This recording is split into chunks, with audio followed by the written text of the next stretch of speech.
When it comes to the earthquake in Haiti, the Christmas Day incident, and the scandal surrounding the New York Federal Reserve, one political reaction seems to stand out, and that's Congressman Ron Paul. He joins me today. Dr. Paul, thank you so much for being here. So, of course, the top story is the devastating earthquake in Haiti. Do you think that the United States is doing enough in terms of monetary support, in terms of rescue efforts? Barack Obama said that he would do anything he could to help the situation. How would you handle it if you were in the White House? Well, under the circumstances, if we're nearby and able to, and there is an emergency, I would say that we could help them out a bit. But the real help will have to come, I think, from the generosity of the American people, and they have in the past been very, very generous on problems and emergencies like this.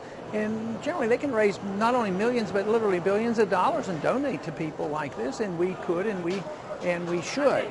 The biggest thing though long term that we could do for Haiti would be to introduce them to sound economic policies so that they wouldn't suffer. I mean, their buildings were built poorly and the people are so poor, and just handing out money is not going to solve that problem. They need to be introduced to the philosophy of free markets and sound money so they can be more prosperous, build better houses. But in the meantime, if we're in the region and nearby and people are suffering, some of our ability, whether it's military or not, could be useful in helping them out, just in a humanitarian sense. That would be a lot better than using the military personnel over in the Middle East lobbing bombs on different countries. So under the circumstances, I would say that would be a better use of the military. Let's talk about another major issue. Ever since the Christmas Day incident, it seems that a lot of attention has been turned to Yemen, and you even have some politicians calling for this country to be the sort of new front on the quote-unquote war on terror,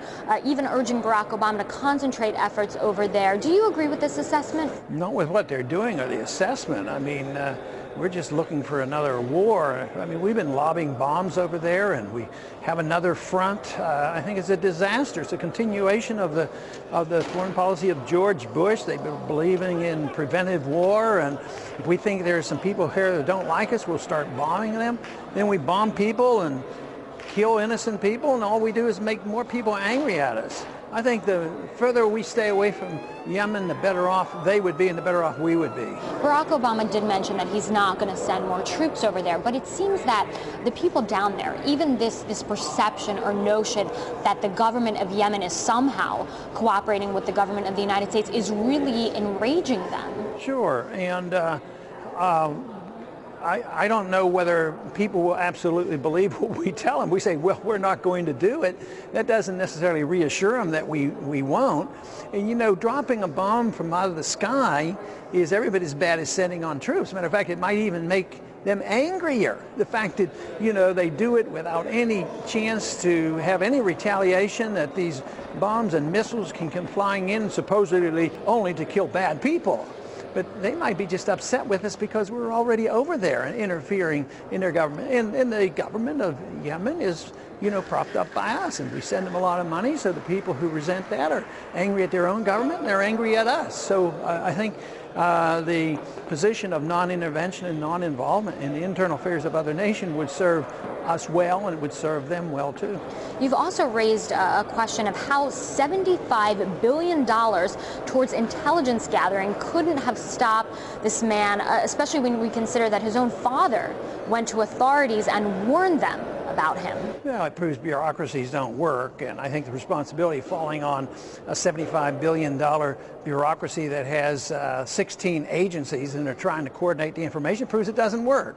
I think all the responsibility should be on the airlines. The airlines should be responsible on who gets on their airplanes, and they should be obligated. Governments should never profile. Governments don't have a right to keep a log of all our fingerprints and label us and profile us and say that we have to check every Muslim that gets on the airplane. That would be wrong.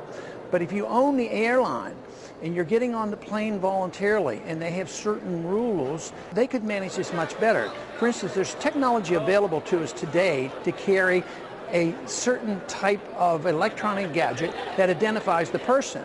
But it only works if I put my fingerprint on it. But the airline registers the gadget. And we could work that out so all citizens could have one to get on the airlines, and no records would be kept. They could just prove that you are a citizen, a frequent flyer, you're not a threat to your country, and those lines would move quickly. The airlines then might choose to say, well, if you're a non-citizen, you just came in from such and such country, if we want to look at you more carefully, they have every right to. It wouldn't be mandated by government. It would be then a voluntary contract between the person flying on the airplane and the airline company. Well, speaking of technology, one of the other consequences of this terror scare is that now the government is looking to buy all these new machines, all this new equipment, something like $150,000 each for one of these body scanners. And then you have British officials saying, well, they're not even proven to work. So is this really what it takes? All of these new rules that say, oh, you can't go to the bathroom an hour before the plane lands and things like that. What is that all for then? Just to make us obedient servants of the state, to teach us that they are in charge of us and tell us what to do, and we're robots and we're supposed to obey them. That full body scanner actually is probably dangerous to us medically. It does have some X-ray involved. What it isn't dangerous to is the company that makes them, who happens to be Chernoff, who used to be Homeland Department Security, and he's promoting this left and right all over the media. So, I mean, how cynical can we get? So, no, that isn't going to help at all. And you wouldn't need that if you were going to look at what I'm suggesting. You wouldn't be taking elderly women and little kids and people in wheelchairs who are American citizens who can prove who they are with a mere fingerprint on a gadget that the airlines would accept. We would need none of that, except in a rare circumstance you would have to have closer surveillance of individuals that might have a suspicious record, or the airlines decided they want to check you out. But the whole thing is 80 or 90% of the people traveling in this country wouldn't have to throw away their toothpaste, and they wouldn't have to take their belts off, and they wouldn't have to take their shoes off. In 1 month you put your computer in your briefcase, then you have to put it in the tray, then you put your shoes in the tray, now you put them on the belt. It's all just conditioning us to be obedient to the almighty state, and I think it's a bad sign for us. The greatest threat to a government are the people who think for themselves. And if you can condition people to every day, all day, depend on the government to do their thinking for them, then they become more obedient. So if we depend on the government to protect us from our food and all our habits and tell us how much salt we can have and whether we're allowed to gamble and all, the government owns us. Instead of you owning yourself, the government owns you, and that would be very, very dangerous. So all this activity with the federal government regulating our every economic and personal habit is very, very dangerous. It's not that individuals can be perfect, it's just that governments are always imperfect. They always make mistakes, and when they do them, they're very, very painful, and they hurt every one of us. Let's shift gears and talk about another controversy. AIG, the New York Federal Reserve, lawmakers are now demanding the release of certain documents that could show whether or not the New York Fed pressured AIG into not revealing certain documents, certain payments to the banks. And of course, the real scandal here is that Timothy Geithner, who is now Secretary of the Treasury, was head of the New York Fed at this time. What do you think about all of these allegations? Well, it proves my point. We should have complete auditing of the Fed constantly, and they shouldn't be able to work in secrecy. The whole thing is we have the right to know, and we should know, and I believe it's probably true. They were probably pressured to not reveal it because certain companies got bailed out, other ones didn't, and some got bailed out, dollar for dollar. And I think that's what happened with AIG and Goldman Sachs. Well, it goes into the bigger question of should the Federal Reserve sort of micromanage the economy? Should it be the ones responsible for fixing the financial situation? Because they've reported a record net income. They've reported giving the Treasury this year $46.1 billion. That's a new record. What do you make of all this? Well, it should be micromanaged by the people, by the consumer. In a free market, the consumer is the king, decides everything. Which business succeeds and which ones fail. How much they get paid and how much profits there are and how much labor is paid. That's what the market does. So it's micromanaged by the consumer. But in this country, as in most countries of the world today, it's being micromanaged by the central government and central banks. Ironically, we here in America used to believe in the individual and the consumer micromanaging and taking care of things, but now the shift is away, financially and everything else, toward the east.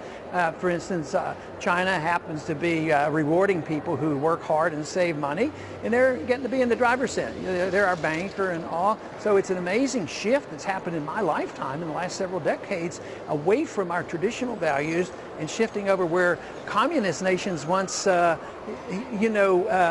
to run every single thing are moving in the directions of free market. So, and they will become the wealthier countries of the world. Markets work. Individual freedom works. That's what I argue for. And right now we're sort of losing ours and others are picking up on it.